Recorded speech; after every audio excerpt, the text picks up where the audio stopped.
জেলে চিন্ময় কৃষ্ণ দাস প্রভুর সঙ্গে সাক্ষাতে মানা, সন্ন্যাসীর সঙ্গে সাক্ষাতে মানা জেলারের।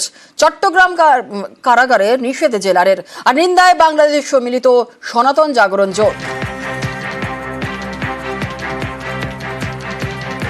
জেলে চিন্ময় কৃষ্ণ দাস প্রভুর সঙ্গে সাক্ষাতে মানা, সন্ন্যাসীর সঙ্গে সাক্ষাতে মানা জেলারের। চট্টগ্রাম কারাগারে নিষেধ জেলারের। নিন্দায় বাংলাদেশ সম্মিলিত সনাতন জাগরণ জোট।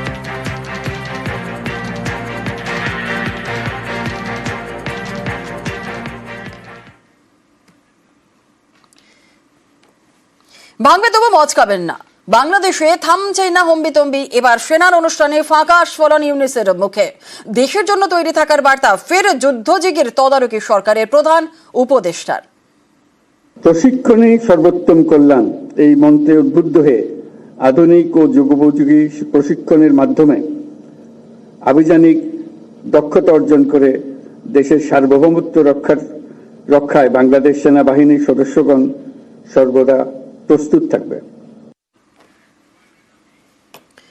অশান্ত বাংলাদেশ আর এর মধ্যেই মঙ্গলবার লন্ডন যাচ্ছেন BNP chairperson Khaleda Zia. London যাওয়ার আগেই আজই দলের স্থায়ী কমিটির সদস্যদের সঙ্গে বৈঠক করেন বাংলাদেশের প্রাক্তন প্রধানমন্ত্রী। রাজধানীর গুলশানে খালেদা জিয়ার বাসভবনে হয় বৈঠক। আগস্টে শেখ হাসিনা দেশে ছাড়ার পরে বিএনপি প্রধান খালেদা জিয়াকে দুর্নীতির মামলা থেকে পুরোপুরি মুক্তি দেন বাংলাদেশের রাষ্ট্রপতি। আর তাতেই খালেদার বিদেশ যাত্রার পর সুগম হয়। এবার লন্ডন যাচ্ছেন তিনি, আর তার আগেই বাসভবনে দলের বৈঠক। আগামী 7 তারিখে তিনি সম্ভবত রাতে তিনি লন্ডনের উদ্দেশ্যে যাত্রা করবেন তার চিকিৎসার জন্যে। সেই কারণেই আমরা জাতীয় স্থায়ী কমিটির সকল সদস্য আমরা আজকে এসেছিলাম তাকে বিদায় শুভেচ্ছা জানাতে। কোনো ধরনের রাজনৈতিক আলোচনা হয়নি। আমরা সবাই তিনি যেন সুস্থভাবে যেতে পারেন এবং ফিরে আসতে পারেন সেই কামনা করেছি। ভারতের বিচার বিভাগে প্রশিক্ষণ কর্মসূচি বাতিল করলো বাংলাদেশ। ফেব্রুয়ারিতেই 10 দিনের প্রশিক্ষণ কর্মসূচিতে অংশ নেওয়ার কথা ছিল 50 জনের। আর এই অংশগ্রহণের কথা ছিল বিচারক ল অফিসারদের।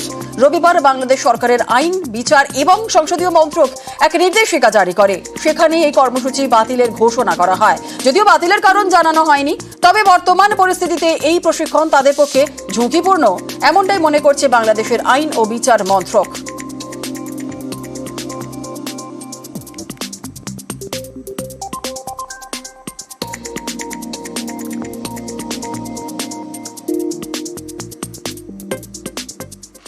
মুখ্যমন্ত্রীর হস্তক্ষেপে ঘরে ফেরা।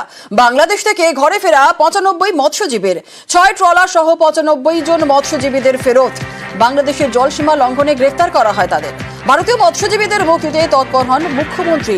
খুশি মৎস্যজীবীদের পরিবারের সদস্যরা। আজ গঙ্গাসাগরে মুখ্যমন্ত্রীর সঙ্গে সাক্ষাৎ। ভারত থেকে ফিরলেন 90 বাংলাদেশি ও 90 বাংলাদেশি মৎস্যজীবীকে হস্তান্তর। উপকূলরক্ষী বাহিনীর মাধ্যমেই মৎস্যজীবী বিনিময় দুই দেশের।